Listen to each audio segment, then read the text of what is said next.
বন্দে মাতরম, বন্দে মাতরম, বন্দে মাতরম। প্রধানমন্ত্রী গৌরবঙ্গের পদত্যাগ করতে হবে, করতে হবে, করতে হবে। প্রধানমন্ত্রী গৌরবঙ্গের পদত্যাগ।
আপনারা সবাই জানেন যে নিট এবং বিভিন্ন যে সমস্ত পরীক্ষা রয়েছে সেই পরীক্ষা প্রশ্নপত্র ফাঁস নিয়ে গত 2 মাস ধরে সারা দেশব্যাপী ছাত্ররা সেখানে আন্দোলন করছে। এই দেশের শিক্ষামন্ত্রীর পদত্যাগের দাবিতে যন্তর মন্ত্রে যখন আমরা দেখলাম ছাত্ররা যখন অবস্থান ধর্মঘটে বসছে, ঠিক সেই সময় সেখানে পুলিশ তাদের উপর বর্বরোচিত সেখানে হামলা সংগঠিত করে। এই হামলায় প্রচুর ছাত্রের শরীর থেকে সেখানে রক্ত ঝরেছে। এই ঘটনা সেখানে প্রমাণ করে যে ভারতীয় জনতা পার্টির সরকার সম্পূর্ণ পরিকল্পিতভাবে দেশের সেখানে মানুষের কথা বলার অধিকারকে সেখানে কণ্ঠরোধ সেখানে করতে চায়। ছাত্রদের তো মূল দাবি কী ছিল? শিক্ষামন্ত্রীর পদত্যাগ ছিল।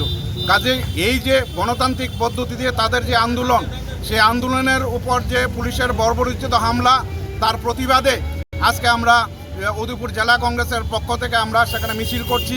আপনারা দেখেছেন আমাদের দেশের বিরোধী দলনেতা রাহুল গান্ধী ছাত্রদের উপর যে বর্বরোচিত হামলা হয়েছে তার প্রতিবাদে গতকালকে সেখানে প্রধানমন্ত্রীর বাড়ির সামনে সেখানে ধর্নায় বসেছিলেন। সে ধর্নার স্থলে গিয়ে পুলিশ কিভাবে সেখানে আমাদের বিরোধী দলনেতা রাহুল গান্ধীকে সেখানে শারীরিকভাবে হেনস্থা করে সেখানে পুলিশের গাড়ি তুলে সেখানে নিয়ে যায়।